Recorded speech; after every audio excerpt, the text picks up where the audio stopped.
Selamat pagi pemirsa, dalam 10 menit ke depan Anda akan bersama saya dalam berita acara Eagle News, membahas berita aktual dan terpercaya. Canggihnya kecerdasan buatan atau AI, Artificial Intelligence, meningkatkan kecemasan bagi masa depan pekerjaan di seluruh industri. Salah satu industri yang rentan terdampak adalah industri kreatif, di mana mulai dari AI gambar ilustrasi, video, hingga foto. Lantas bagaimana dampak bagi para pekerja kreatif?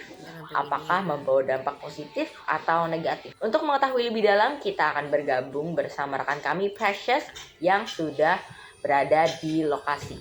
Silahkan Precious. Selamat pagi Pak Handri, terima kasih sudah meluangkan waktunya bersama kami. Halo, selamat pagi. Jadi menurut Bapak Handri, apa pendapat Bapak tentang perkembangan teknologi AI dalam industri kreatif saat ini, khususnya di bidang fotografi? Oke, kalau pendapat saya tentang AI adalah sangat mendukung, apalagi di dunia fotografi sekarang buat ngedit foto dengan adanya AI, hadirnya AI itu menjadi lebih mudah. Apalagi sekarang kan semua AI gitu-gitu kan semua ada di handphone ya. Ada juga di Photoshop, ya semuanya serba AI. Jadi sangat mempermudah kita untuk ngedit foto, ngilang-ngilangin orang, ngecelin tangan, ya kan. Jadi mempermudah pekerjaan yang dulu biasanya mungkin butuh waktu setengah jam, 15 menit buat bersihin orang, ngecilin tangan segala macam. Dengan adanya AI, dengan satu tombol aja tuh kayak maybe like 30 seconds or a minute tuh udah selesai kerjanya. Bagaimana Anda menyikapi fenomena AI yang dapat membuat gambar realistis tanpa menggunakan kamera? Oke, untuk AI yang generate-nya untuk gambar-gambar yang nggak realistis ya, jadi bukan fotografer or videographer yang ngambil, itu ada pasarnya sendiri. Jadi AI ini masih a new segment in the industry. It helps a lot. Tapi untuk pasar-pasar kalau sekarang tuh di YouTube tuh banyak tuh di Reels ya yang bikin-bikin apa ya dari artificial gitu ya. Itu sih kalau menurut saya sih lucu sih ya, karena kalian bisa apa ya, mau ngomong apapun nggak perlu talent ya kan, nggak perlu waktu yang susah yang lama, AI itu akan generate sendiri ya kan. Sebagai konten it's okay ya kan, it helps a lot. Tapi untuk industrinya akan ada apa enggak kayak gitu, akan ada gitu. Mungkin ini masih baru, masih berkembang, ya kan? Masih belum mulus, ya kan? Kadang-kadang masih kelihatan tuh, oh ini AI nih, ya kan? Ada juga yang udah mulus, kok AI-nya bagus ya? Tapi kan masih segmented banget. Betul. Mungkin dengan perkembangannya waktu akan makin bagus. Orang-orang yang 3D animator itu ya akan lebih gampang kerjanya karena dibantu dengan si AI ini. Dan menurut saya ya ini adalah satu genre yang baru di market.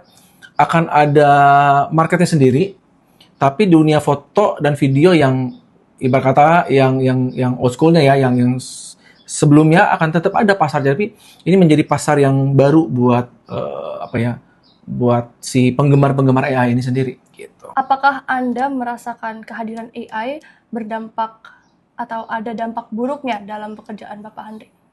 Kalau buat fotografer sih sangat membantu. Mungkin yang nggak enak adalah desainernya ya, editornya juga sebenarnya jadi bisa mempermudah. Sebenarnya ada dua, bisa mempermudah editor untuk melakukan pekerjaan atau bisa juga editor lama-lama kehilangan pekerjaan gara-gara udah ada AI, fotografer bisa ngelakuin itu sendiri, jadi agak jadi kayak agak terancam. Tapi kan balik lagi, AI itu kan harus push the man behind the gun-nya. Siapa yang ngerjain, karena kan belum sempurna itu AI sekarang. Kadang-kadang emang ada yang bikinnya nggak mulus gitu kan. Apakah orang sekitar Anda sudah menggunakan teknologi AI dalam kesehariannya? Dan kalau misalkan ada, siapa saja? Oke, untuk seharian ya, yang menggunakan AI sih banyak. Istri, anak, saya juga gunain ya. Contohnya ChatGPT, ya kan? Itu kan AI ya. Tinggal ngomong, kasih keyword, udah jadi. Ya apapun, mau bikin speech aja, bikin apapun, sekarang bisa pakai AI. Kalau saya sendiri, biasanya tuh AI dari handphone, ya kan? Kalau kamera sekarang udah ada feature AI-nya, tinggal klik, mau erase people, object, lines, itu udah bisa banget, ya kan? Kalau zaman dulu harus ke Photoshop dulu, ke komputer dulu. Kalau sekarang di handphonenya aja udah bisa ngilangin orang, ya kan? Semuanya tuh lebih lebih gampang, ya kan?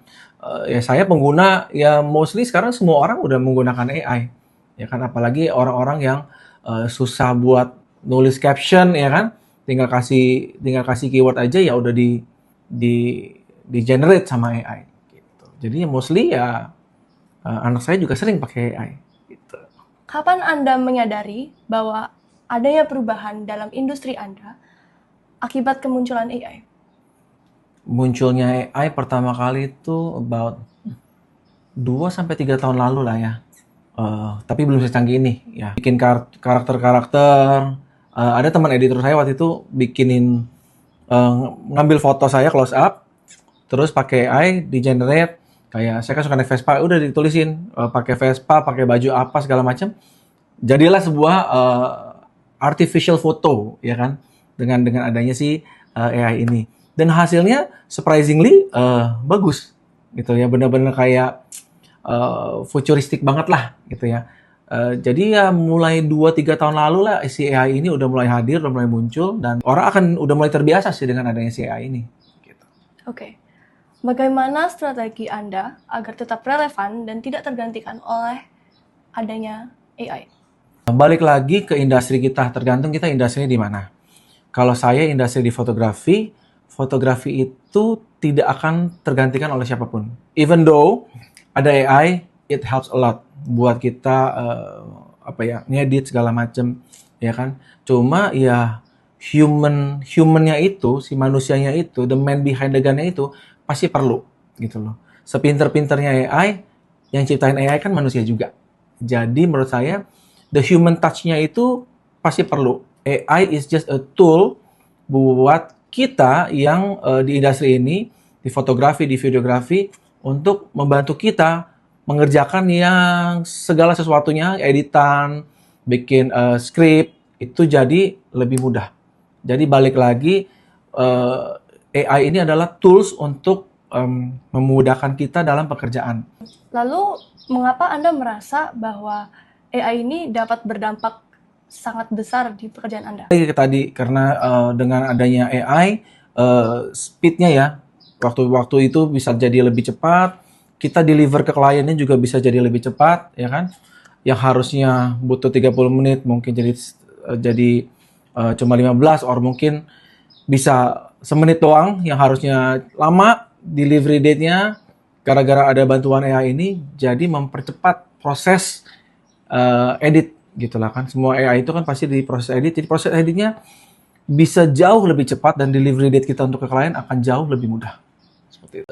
Saya dulu suka pakai Snapseed ya kan untuk ngedit segala macam. Sekarang udah ada AI di built-in di handphone, ya jadi lebih mudah. Tapi semuanya itu nggak terlalu sempurna. Sekarang belum sesempurna itu, gitu loh. Masih ada fault-nya dikit lah. Kalau orang yang detail-detail banget, editor pasti matanya, oh ini pasti pakai AI karena ya nggak rapih. Gitu. Belum serapi itu, gitu. Dibandingin orang yang rapihinnya sendiri, dibandingin kalau sama AI. Gitu. Jadi ini menolong kita untuk mendeliver pekerjaan kita lebih mudah. Gitu. Tapi tidak semuanya bisa dilakukan dengan AI. Betul. Untuk menutup interview ini, apakah Anda memiliki pesan untuk pekerja-pekerja kreatif yang muda yang merasa cemas atau terancam dengan cepatnya kemajuan teknologi AI? Oke, buat pekerja-pekerja kreatif, menurut saya jangan merasa ketakutan untuk kita bakal dikalahin sama AI. Tapi ya buat anak-anak kreatif ya harus punya challenge. Justru ya dengan adanya AI ini kalian harus bisa merasa lebih jadi lebih dibantu sama si AI ini, tapi kalian harus using the AI buat achieve the goals gitu loh. Bukannya marah ngerasa wah ada AI nih gue jadi pekerjaan gue terancam. Kalau menurut saya justru dengan adanya AI ini kita pekerja kreatif lebih dibantu untuk mengerjakan segala sesuatu lebih mudah, ya kan? Karena ya pasti semuanya bakal shifting. Dunia kreatif kan harus ngikutin perkembangan teknologi. Kalau kita nggak ngikutin perkembangan AI, malah kita jadi nggak kreatif, ya kan? Jadi lebih old school gitu, jadi nggak update ya. Jadi dengan adanya AI kita harus mempergunakan si AI, update secepat mungkin di AI ini lagi ada teknologi apa. Justru kita harus update dan dengan adanya si AI ini fitur barunya apa, ya kan? Otomatis bulan demi bulan mungkin per setengah tahun atau per tahun depan udah ada fitur baru di AI, ya kan? Kayak zaman dulu di Snapseed tuh belum ada namanya auto liquify, ngecilin muka, ngecilin tangan, dulu belum ada. Terus ada update baru. Nah, kita bisa ikutin dengan update yang ada dan just use apa yang tools udah ada, ya kita pergunakan lah. Just kita jadi bisa lebih kreatif dengan adanya si AI ini. Gitu. Oke. Terima kasih lagi Bapak Handri Sama-sama, Gunawan, Eci. karena sudah hadir bersama kami. Oke, demikian wawancara kami bersama Bapak Handri Hunumal. Dapat kita simpulkan bahwa meskipun AI membawa tantangan, tetap ada ruang bagi kreativitas manusia yang tak tergantikan. Kembali lagi ke studio bersama Michelle.